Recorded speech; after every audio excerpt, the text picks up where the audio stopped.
Today on The Riff, Jeremy and Justin finally settled the BJ's Trophy debate. Honestly, I haven't been able to sleep since they started it. They also talk about being stuck and how to get unstuck in life. We hope today is helpful. Thanks for listening. When I say riff, you say raff, riff. Oh, you said me or Yeah, them? Here's the deal. As I was thinking about this episode and I'm trying to get the word riff-raff to be a thing. Oxford Dictionary every year kicks some out, brings some in. I don't think it'll happen, but I think it would just be cool if riff-raff became a thing. Riff-raff's not in the Oxford Dictionary? Or it wasn't. I've actually not looked at an Oxford Dictionary in a while. Okay. But, so it might be riff-raff. Actually, riff-raff is in the dictionary. Is it? Yeah, pretty sure. Okay. So, all right. Do you want to make a wager? I'm not a betting man. Okay. Well, all right. Not kind of. Here's the deal. I saw something today about sports betting in Missouri. And they say religious leaders are absolutely going to be the voice of opposition for sports betting that it comes to Missouri. And I just want to go on record to say I will not be one of those religious leaders who become the obstacle towards it. I'm not going to be also one who's a proponent vocally of it, but I thought that was interesting. So that is interesting. If I'm a betting man, would I bet that betting would be legal in Missouri in this next 2 years? I think I would bet yes. All right.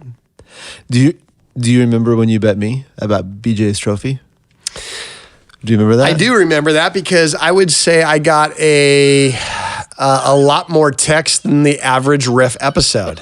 Did you get some feedback on that one? I got a couple pieces of feedback. So a little context. In probably a month ago or so, we had this episode, the Trophy Company on East Sunshine, just west of Glenstone on Sunshine, south side of it. A trophy company. A trophy company. It's been around these parts for a long time. Is it BJ's or BJS? I said BJS. You said? I said BJ's. With an apostrophe. With an apostrophe. What would you say the conclusion is on that one? Because we've gotten a lot of feedback from our riffraff. There was a lot of feedback. Yeah. And I think that I saw an official Missouri document. Chris Glenn, he sent. Is he the one that sent this out? From what I can tell, no relation to me. Justin Glenn, Chris Glenn. It's not like a conspiracy thing. Right. Okay. No. I want to put that out there right now. We still have not found any relational tie other than our last name being the exact same. Yeah. Which would lead you to believe some type of relational tie. I understand what it looks like. I understand what it looks like on the outside. It does look like that. It looks like a little bit of a conspiracy. It looks like you had someone who grew up in the carnival whole vibe and was like, hey, I want to back Justin up on this, and so I'm going to have this official looking document. But what did it say? What did the document say? It was from the state of Missouri. It was, and it said BJ apostrophe S. Yeah. BJ's Trophy.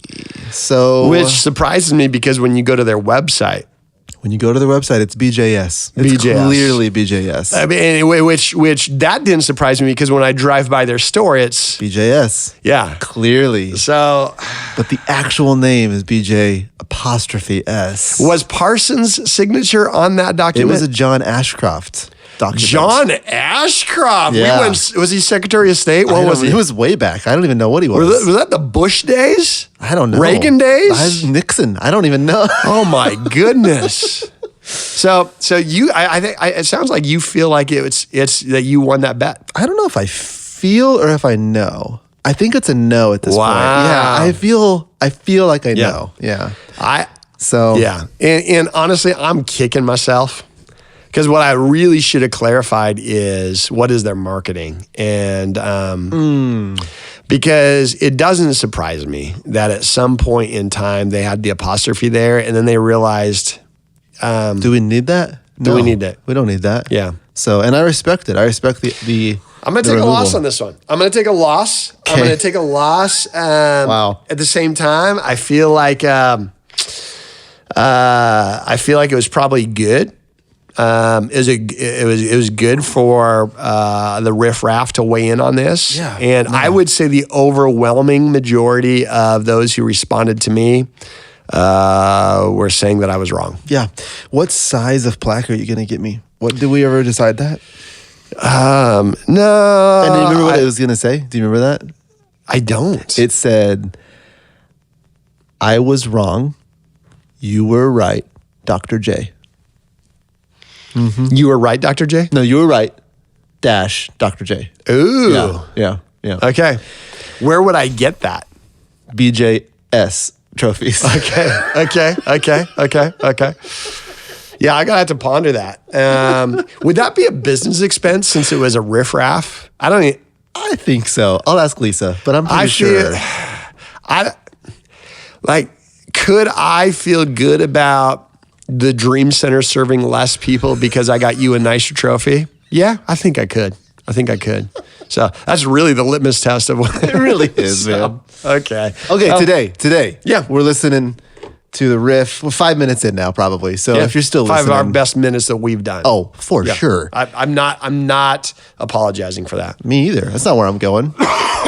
Where I am going, I want to talk about being stuck. Ooh, okay. I want to talk about maybe being stuck in parenting, stuck in your job, stuck in, honestly, anything that you find yourself, you might have plateaued in, or you feel like, I don't know what to do next. And not necessarily like a direction talk. We've had a couple of those in the past couple of weeks, but just a space to where you feel like, I'm not feeling it, and I don't really know what else to do. Mm-hmm. Yeah. Kind of want to have that discussion. Yeah. Just from a practical leadership standpoint. Just want to pick your brain on it. Let's talk about what stuck looks like. Okay. So, career-wise. Yeah. Stuck could be feeling like, hey, I'm ready for a change of scenery, a change of responsibility, a promotion. People around me seem to be getting opportunities. I do not. And you feel like, am I noticed? Do people appreciate what I'm bringing to the table? I would imagine that's a common thing out there. Parenting, you mentioned. What would stuck look like in parenting? I think parenting goes in phases. At least it has gone like that for us, and from people that we're learning from. It's definitely a phase to phase to phase to phase. I think stuck would be a situation to where you find yourself, you don't know the answer for the next phase, or you just want this phase to end because you don't even know what to do or how to do it. Yeah. So you end up not doing anything. And it just is kind of a paralysis type of situation to where you just say, just wait for the next phase, which ironically puts you in a further behind position to handle that phase. So not doing anything and waiting is a terrible strategy for parenting. Yeah, I think the same thing can happen in marriage. Yeah. I know that Jamie and I had a lot of these seasons, especially early on. We went through counseling for it. We went through a lot of things. Specifically me, I would get into a space, I can spin in my mind and I can get stuck really, really easily. I can also, on the flip side, change my mind and change everything that happens with my next step, everything. So both sides to me. In marriage, when we first got married, there were certain things that would happen and I would get stuck in a loop and I would just shut down and I would say, I'm pretty stuck with this. I don't really know what to do next. So there's those situations. And I know that through marriages that we've talked to, and that happens all the time. Yeah. It happens all the time. Yeah. It's interesting too. Stuck in a marriage could not feel like stuck, even though you are stuck. Like for example, there could be a lot of motion. You could be spinning your wheels, and for us, one of the most challenging times of our marriage was when Janaea went off to college. Kind of that season. Sydney is pretty independent at that age of her life as well. And so all of a sudden we went from having two girls that we had a lot of motion, a lot of activity in our family. Most of it revolved around them. And then we've got one who's not even in the state, the other who's rarely in the house. And we find ourselves realizing, I don't know that Leanne and I, we were like, I don't know that we've made progress together, and we felt good about our situation because there was always this humming of the machine of our family going on, and we were stuck, and so we felt like, okay, what do we do? We have developed the kind of patterns that allowed us to not go forward in our marriage and think that we were doing well as a family, and I don't even know. I'm not even saying that was the wrong move back then. It was a different season, but we didn't feel prepared to go into that next season. So stuck in marriage, stuck in your faith. That's a big one. I'm sure a lot of people feel that like, ugh. And we talked about, in our last episode, we talked about a recent one about transformation. We talked about what does it look like to say, okay, well, I thought things would feel different, look different, and be different now. I don't know that I'm making traction. I know I felt that a lot in faith, thinking, so stuck happens. So I think what's for me, the first step in being stuck is knowing that you're stuck. Yeah. So sometimes other people make it obvious to you. Like if you got help, like a spouse, hey, we're stuck. One of the things, again, in a message that was previously you brought up, you talk a lot about maps. Yeah. And I think that something that would be helpful with this is seeing other people's maps. Yeah. And not for a comparison game, right? Not a, good. I can't believe where they are. Can you believe this? Like when you're talking about marriage. Right. But that there's other maps out there, and I don't think ours is probably as robust or complete as we think.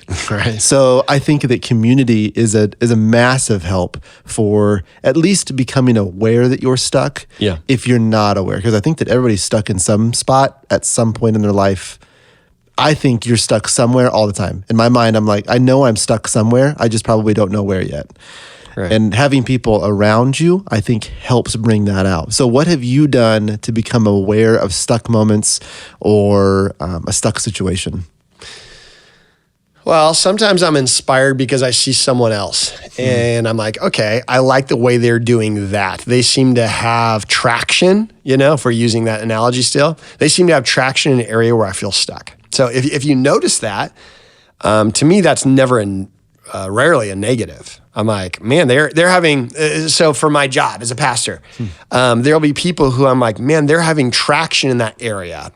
For example, I felt as a pastor, if I'm doing a diagnosis of our entire system, there's been seasons where I felt like, man, our spiritual formation is stuck.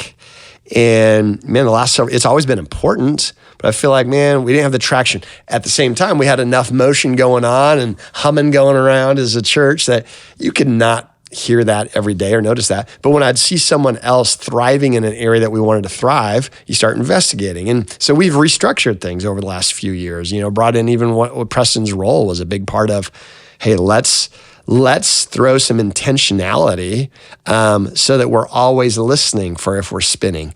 And then let's investigate other thriving areas. And not that I would say that we're ready to throw a conference yet and charge huge admission for other churches to come and learn what we're doing.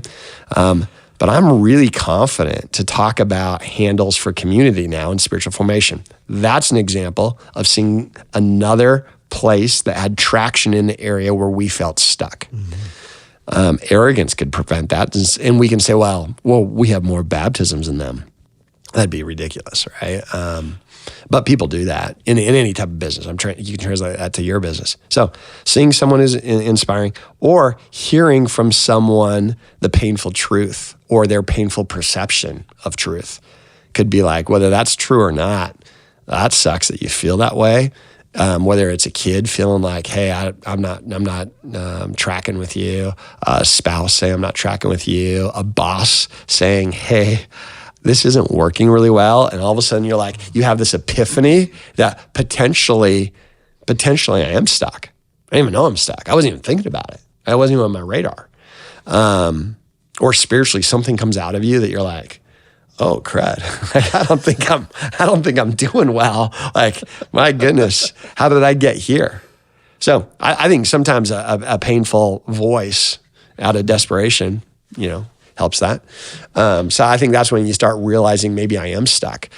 There's all sorts of interventions, but I think the biggest key then is, what do you do when you know you're stuck? Okay, how do you get unstuck? And so you just mentioned counseling, right? And For some sure. people that's a big part of their journey. Why do you feel counseling is helpful if there's an area of your life like I don't have the traction I want?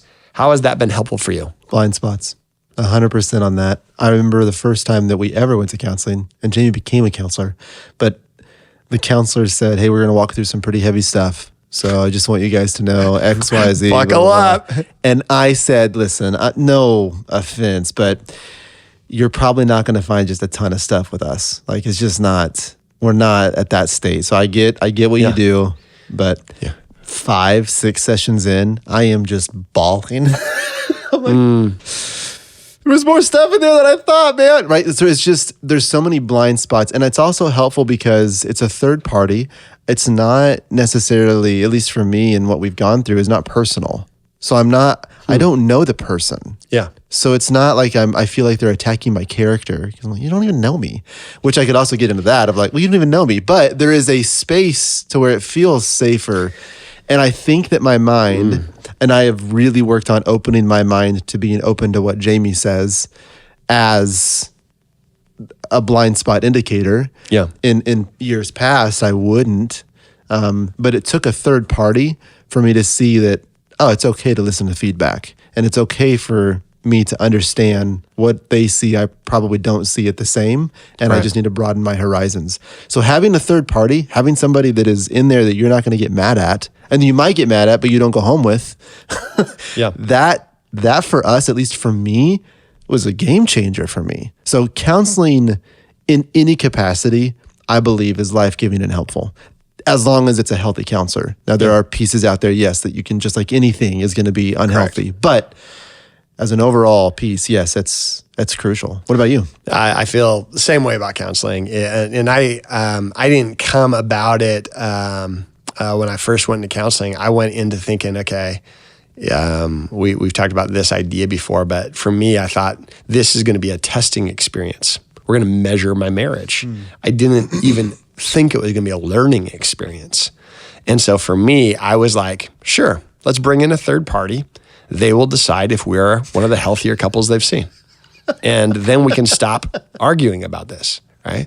And when, I was literally surprised. I walked away thinking, this is hilarious. They think that there are bigger issues, and there's not. It's totally a ploy to get more money. And then the second week, I'm like, I thought I figured it out after 1 week of counseling. I'm like, okay, this counselor is going to see some things in me, say some things in me that resonates with Leanne to validate Leanne wanting a third party. Next week, he's going to do that. Now it's going to be Leanne's turn. I get it. He can pick on me the first week. Second week, it's going to be my turn. That way we both are now interested in this. And when he picked on me a second week, I remember walking out. I didn't even think that I was wrong. I walked out thinking, there's a video camera in here. This is a prank. There is no way that could be reality. That's how off I was with counseling. I was thinking 2 weeks in a row, he thought I had the problem. Oh my word. And which is that arrogance. I look back, I can only laugh now, and Leanne can only laugh now because that's not our current reality. But that's what I thought of counseling. I thought it was just, here's what I know about counseling. Some people are like, I don't want counseling because I don't want to feel, I think they're making stuff up to make me feel worse about this.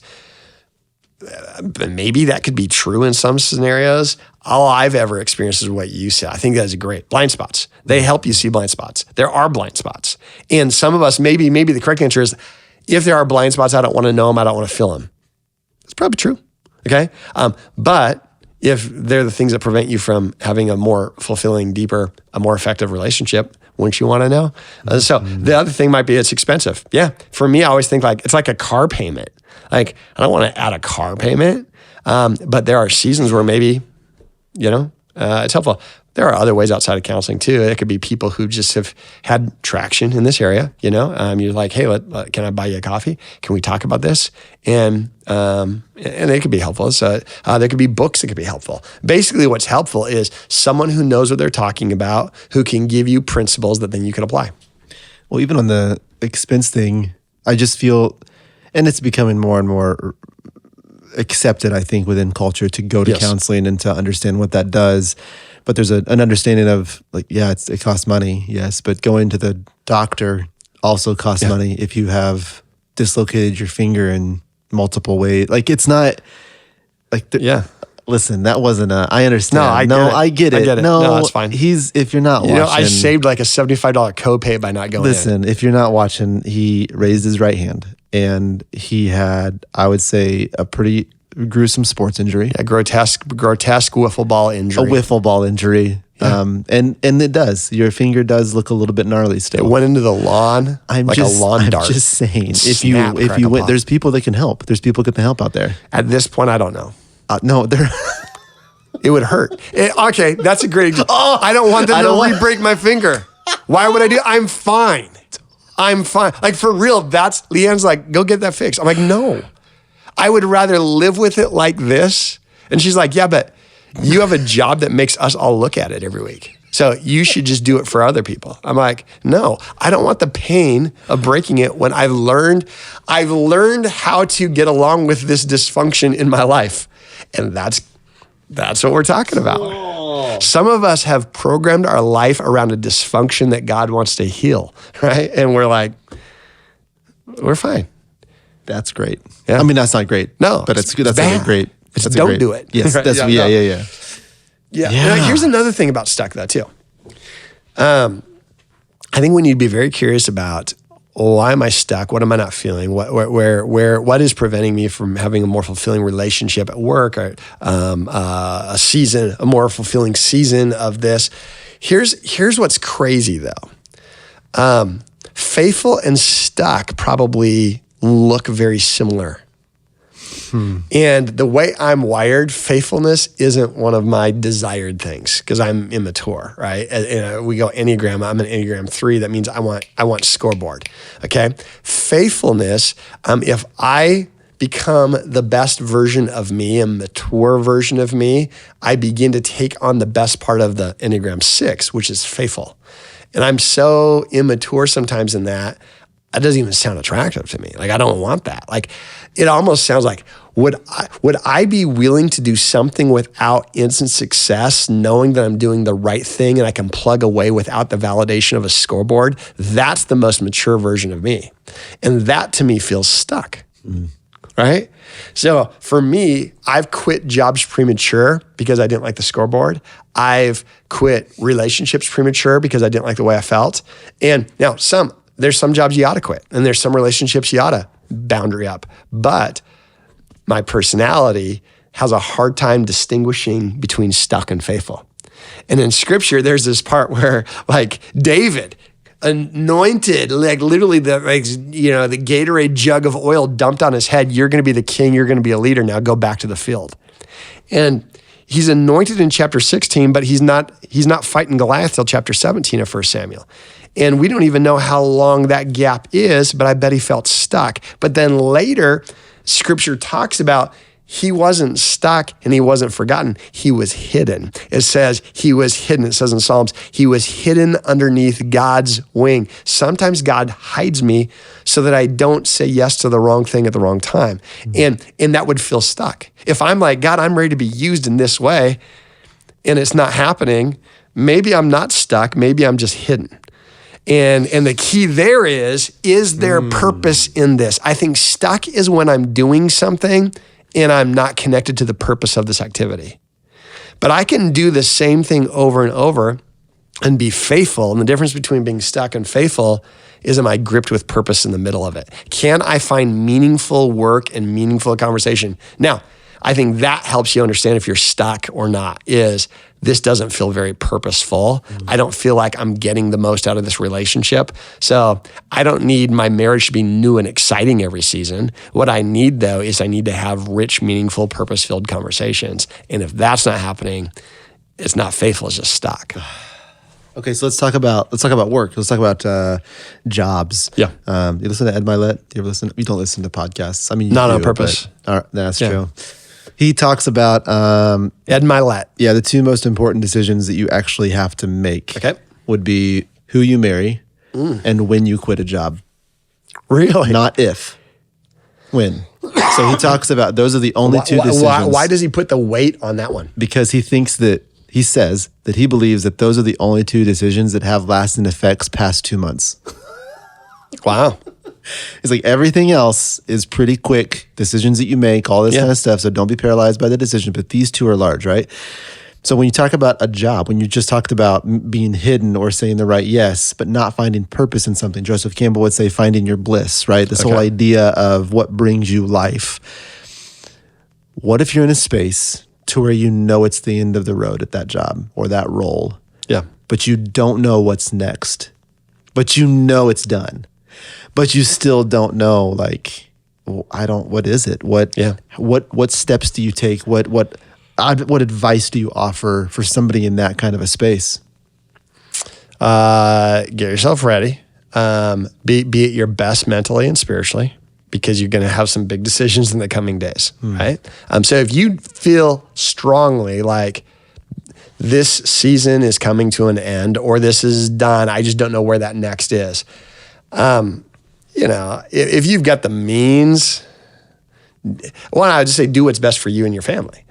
So there's nothing wrong with continuing in that job and being aware and being aggressive about, okay, then what is next? If this isn't next, if this might not even be ideal for now, what's next? And as long as you can still do a good job at right now, keep that going as long as it doesn't prevent you from being able to explore what's next, because that's important. You want to be gripped with purpose.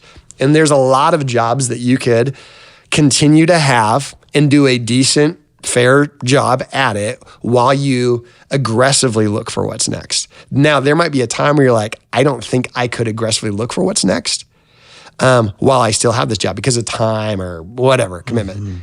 And then you're like, well, do you have the means to be able to quit? And what kind of opportunity you're looking for? How unique is it? If it's really unique, do you really quit knowing it might be 8 months before, are you prepared for that? Cool. I mean, I don't think being rich or having a ton of resources, I think the biggest benefit of that is it gives you margin and convenience. So maybe you're in a spot where you can say, cool, I could be able to now focus fully and I've got all my present mind. Hey, knock yourself out. So I just don't think you should be I don't think it should be earth shattering when you get to the spot of this season is coming to an end or it feels like it's done. That's cool. You celebrate what it was. And I don't think you need to go to your boss right now and be like, I don't know what's going on, because most bosses will be like, well, I don't want to pay you for your curiosity at this point if I know where it's going. So just be wise. What's best for you and your family, and then but be aggressive. Put yourself out there and say, okay, what do I feel like God is bringing as far as purpose? The other thing is you might. So I've been there before. I've been where I actually quit a job and I didn't know what was next. I was just confident of what wasn't, and that's what I was currently doing. So I quit a job. Now, I had the boss and the relationship and the leverage to be able to say, hey, I want to quit a job, so I'm going to work here for the next 4 months. So yes, I quit a job, but I wasn't unemployed. And so I was still able to provide some value to my employer and I felt like, man, that's a plenty enough on-ramp. And so that was a time where I was like, I just need to make a statement. But there's been other times when I came to Missouri, I felt that, man, my season there was done. It was coming to an end, but it became obvious once I had the conversation with the North Point board. I was like, this is the purpose for this next season. Love it. I'm excited. So it's an easy yes. I would say if it's a hard yes, it's an easy no, right? If you can still do the job. So I don't know if that's helpful. What about you? Have you ever been in a spot where you're like, oh, what do I do? I think this is done. I got to jump. Or how do I explore? Yeah, I think that there's been moments where it's been both, right? So I think that even within my roles at North Point, right, they've looked different. So then the conversation or the processing is always, okay, so do I just have to reinvent myself here? Or is that somewhere else? Yes. Or is it, and it's that very honest piece of saying, and I think I've said this on here before, like when you said, hey, you want to jump into this position years ago, like in my mind, I'm like, that's a quick yes. Do you want to hang with Jeremy every day and learn from him? Yep. But it took me about 48 hours for real of like, I'll get back to you, man. And it wasn't because but I really had to focus in on, okay, what does this mean? What am I saying yes to? Is that going to find purpose in that space? Am I going to bring enough to the organization that they're wanting, right? All of these questions. And at the end of the day, it's like, yeah, game on. Like, let's run. Let's do this. I love how when you say, there's a couple of things that you just brought up that jumped out to me. One is, will this bring purpose? That's for me, that's the number one. And I don't know if that's personality, if that's spiritual, whatever, but that's the number one for me is it's TikTok, man. We've only got a certain amount of time on this. So let's not waste any laps around the sun doing something longer than we ought to and taking someone else's opportunity or not doing something that we were born to do. And so I just feel like, is there purpose? Second thing, I love the question you asked, which is a very humble question is, would I be best fit for this organization, this health organization? Sometimes in my life, I'm like, I don't care, maybe not. Like when I came to North Point, I hoped I would, but I was like, I'm willing to roll the dice because I felt like the purpose deal was a home run. Would I be good at it? I don't know, man. I don't know. But that's a great thing to ask because that's a bigger perspective. It's humility. But you say reinvent yourself. What does that mean when there's seasons like, because there's a lot of people out here listening who are probably like, man, I just feel like I do need to reinvent myself. What does that mean when you say that? Spiritually, physically, emotionally. Yeah. So every time that I've had to make a decision like that, and I honestly, this past 4 months, I feel like I'm making another decision. I feel like I'm at North Point for a much longer time. I mean, in my brain, if you're cool with it. I'd like to save 2 minutes at the end of our podcast to talk about that. I just feel like North Point's going to have a better version of me if they're going to still have me in this seat. Yeah. So that's what I mean by reinventing myself right now. Because there's things that I'm not doing that I need to be. And there's things that I'm probably doing that I just need to let go of if I'm going to be helpful for this organization in the next 4 to 5 years. It has to happen. So what a healthy perspective. Right. So right now, and I don't even know, right? So, but what I do know is that it's going to set me up for the next 4 to 5 years to be a better version of Justin for my family, for my kids, hopefully for North Point. And if it's not with North Point or for whatever reason or whatever, it's going to be a great thing for whoever I'm with. I pray and hope that it's with North Point. I love this place, right? But I also am with a very open hand mentality of like, well, I'm not like, I'm not attached to that. That's not me. So it's just reinventing myself over and over. So I think that's been an absolute key. The biggest one I went through was when I left my dad's company to work at North Point full time. Okay. Yeah. That was like the biggest one. And realizing that it's just a completely different game that I'm playing. I'm no longer the boss's son. I'm no longer like, it's just a different, so there was a huge reinvention there. So I think every single time that I get into a space where I feel like I'm stuck, it's always physical, mental, and emotional. And this season right now is probably the most intense one I've gone through of like, I know something's coming. And I just feel like, it's just North Point in general, man. It's just a feeling, and then there's an energy about this place and the people that are involved. It just feels electric, and I want to make sure that I'm serving it well. I think longevity could be overrated. For sure. But longevity, if you're going to have longevity, you're going to have to grow at the same pace of the organization. So if the organization ain't growing and you ain't growing, cool, you can work the same place for 50 years. If the organization's growing, then I have to keep up for there to be any longevity. If I'm growing, the organization has to keep up for there to be longevity. And so the odds of you growing at the same pace of the organization in the same role, that's rare. And so I love that. That's a mentality I always want to have too, is like, this is a different place than it was 10 years ago. It's a different place than it was 4 years ago. It's more complicated. It requires the best of everything. There will be a day where, obviously for every role, we need to reinvent and change. Marriage, I would say this, and we'll land here. Otherwise, I think they charge us twice for a podcast. But marriage is, Leanne's probably been married to 17 different people, and they're all named Jeremy Johnson. Okay, there's just different versions, right? I'm not the same person I was when we got married. I'm not the same person I was when I was 21 years old. But what happens is we don't be like, oh my word, you've changed. I'd be like, what? You haven't? Okay. Like we all change and we all grow. What we got to say, so wherever you feel stuck, it's find present purpose in what you're doing. Now, if you try and find traction with other people, with professionals, with introspection, with services, with God, and you can't find present purpose in what you're doing, and there's a strong sense of purpose that you imagine if you were doing something else, do it. TikTok, go do it. That's awesome. And here's the deal though. You don't have to have a drain of purpose for you to have permission to leave. You can just have this opportunity of purpose too, and go for it. But let's always investigate, how do I grab a hold of purpose in this relationship, in this season, and being willing to reinvent. I think that's super important. I don't think you have to wait for the job to be horrible for you to leave. Right. For real. Like when I look back through North Point and some people that had really healthy transitions and are in really healthy spaces, it wasn't because they waited until it's like, I just can't, man. Yeah. And then left. It was like, I love this place. Yeah. I love working here, but man, this yes, I think is even a more yes than this. Yeah. Like, I think that's super important to say. I think that's a very important piece. Yeah. 100%. I dig it. So just being open-handed, you mentioned that, of just like, hey, no one owes me this job, and I don't owe my employer my time. Is with both of those things balanced, not with entitlement, but just reality, to say, okay, what do we want to do? TikTok. Mm-hmm. So speaking of TikTok, like the app, we're gonna. How is that dance that you did on TikTok? Has it gone viral yet? I don't know. Do you have a TikTok account? No. Neither do I.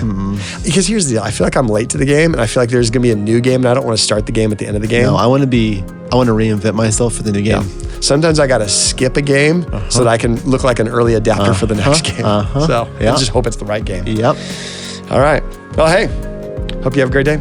See you later. Next time. I was going to say next time. What are you going to say? Or see you later. But it's see you next time. Got it. See you later. Thanks for listening to this episode of The Riff.